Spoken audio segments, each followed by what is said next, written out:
morning and a very warm welcome. You are watching JanataTelevision and this is the English Bulletin with me, Anustha Acharya. The top stories first. Death toll from post-monsoon disaster climbs to 77.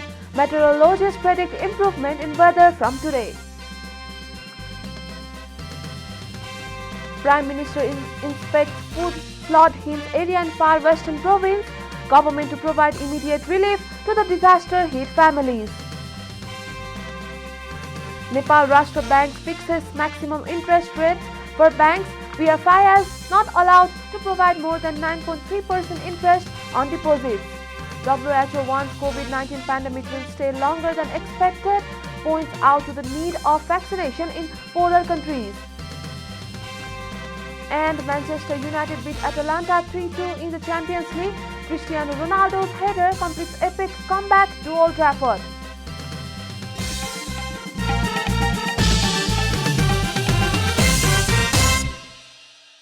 And now the news in detail. At least 77 people have lost their lives in floods, landslides and inundation triggered by unprecedented rainfall in the past few days. More than 50 people were reported dead yesterday alone, a report. According to the Ministry of Home Affairs, 27 people are still missing in the floods and landslides across the country. A total of 22 people have been injured and 27 houses have been completely damaged by the disaster. The government yesterday confirmed that 24 people died in landslides in Pasthar, 13 in Ilam and 12 in Doti. According to the ministry's Disaster Management Division, 1 person died in Kalikot, 4 in Baitari, 1 in Dareldhura, 2 in Bajang, 6 in Humla, 1 each in Solukhumbu and Pyuthan, 7 in Thankota, 1 in Morang, 2 in Sunsari and 2 in Udaipur. Likewise, 21 people have gone missing in Bajang due to floods and landslides. Similarly, 1 person is missing in Jumla, 2 in Pyuthan and 3 in Ilam. Heavy rains had lashed various parts of Nepal since October 17 following the activation of the rain system. This trend continued till yesterday. Meteorologists have forecast improvement in weather condition from today. Prime Minister Sher Bahadur Deuba took stock of floods and landslides in different parts of the country, including the far west, in an inspection visit yesterday.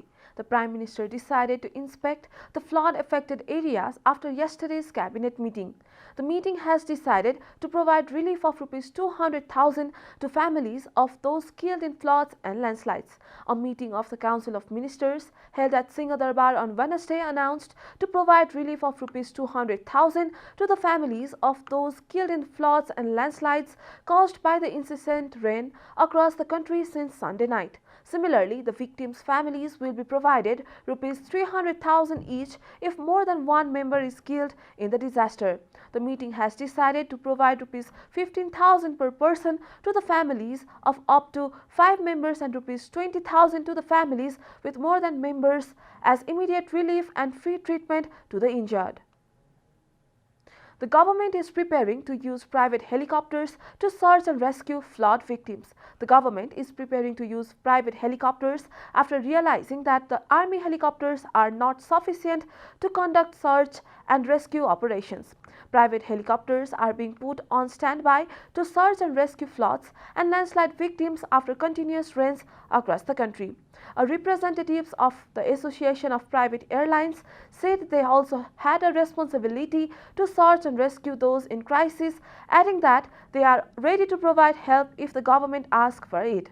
Private airlines have a total of 35 helicopters. The association has decided to inform the Home Ministry about the location of the helicopters and the ministry will deploy them as required. This is Janata Bulletin. We'll be right back after a short break.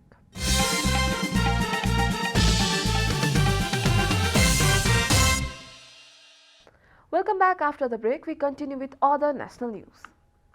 The government yesterday confirmed 535 new cases of coronavirus across the country.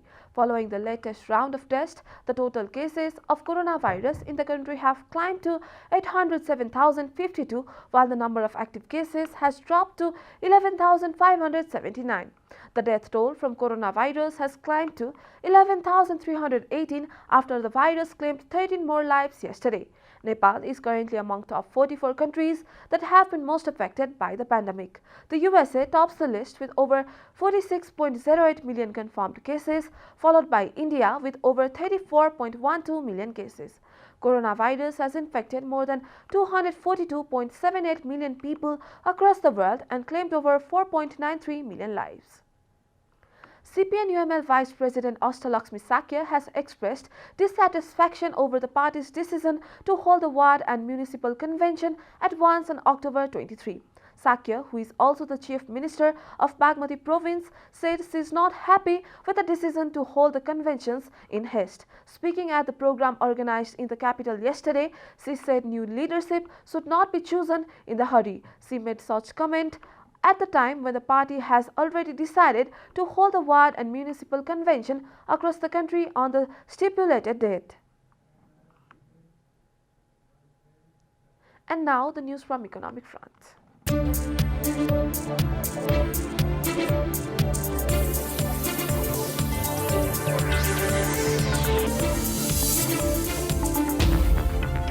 Nepal Rashtra Bank has fixed the maximum interest rate for banks and financial institutions. The central bank has fixed the new rate of interest effective from Wednesday against the new rate charged by the banks a day earlier. As per the latest decision of NRB, commercial banks can now provide a maximum of 9.3% interest on deposits. However, the banks with more than 90% CD ratio are allowed to provide interest of 9.36% on deposits. Similarly, development banks can provide as much as 9.5% interest on deposits, while finance companies can provide up to 9.6% interest. Meanwhile, problematic BFIs that have recovered from the crisis can provide an additional 0.15% interest. Time for a short break here at Janata Bulletin. Stay tuned for international news.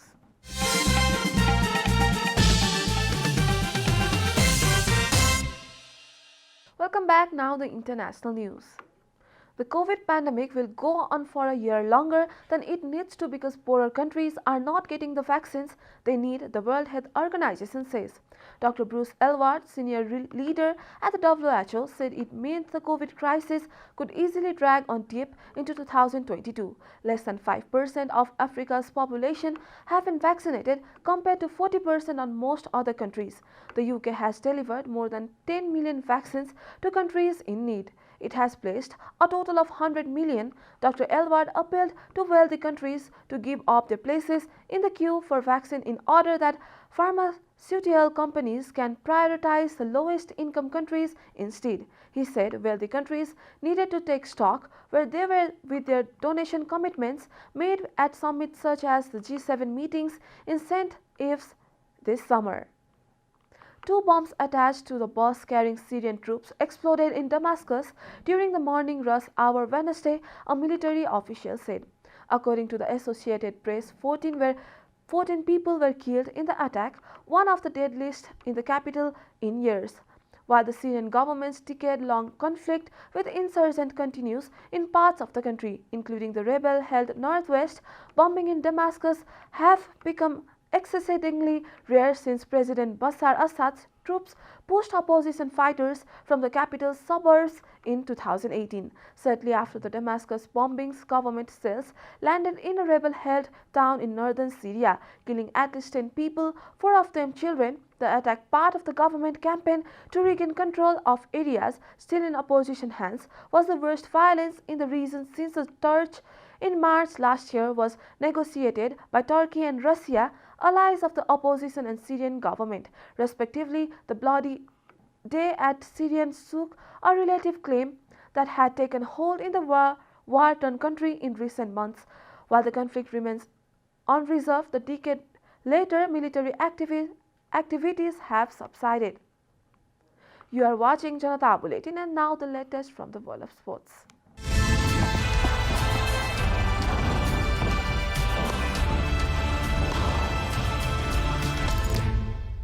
Cristiano Ronaldo headed the winner 9 minutes from time as Manchester United came back from 2 goals down to record a memorable Champions League triumph against Atlanta at Old Trafford Ole Gunnar Solskjaer's side had been buoyed off at the break. Such was a lack of invention they showed in falling behind 2 goals from Mario Pasalic and Mary Demiral, but the cheers turned to cheers as United roars on by an increasingly frenzied crowd rallied to complete one of the great European victories.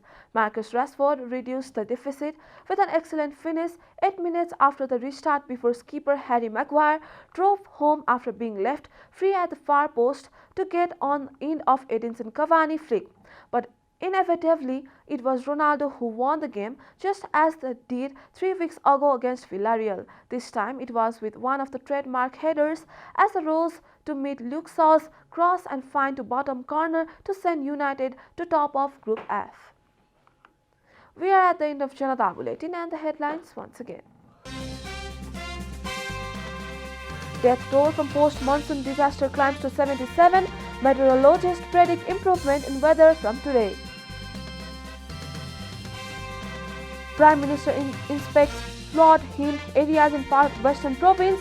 Government to provide immediate relief to the disaster-hit families. Nepal Rashtra Banks fixes maximum interest rates for banks. BFI is not allowed to provide more than 9.3% interest on deposits. WHO warns COVID-19 pandemic will stay longer than expected, points out to the need of vaccination in poorer countries. And Manchester United beat Atalanta 3-2 in Champions League. Cristiano Ronaldo's header completes epic comeback at Old Trafford.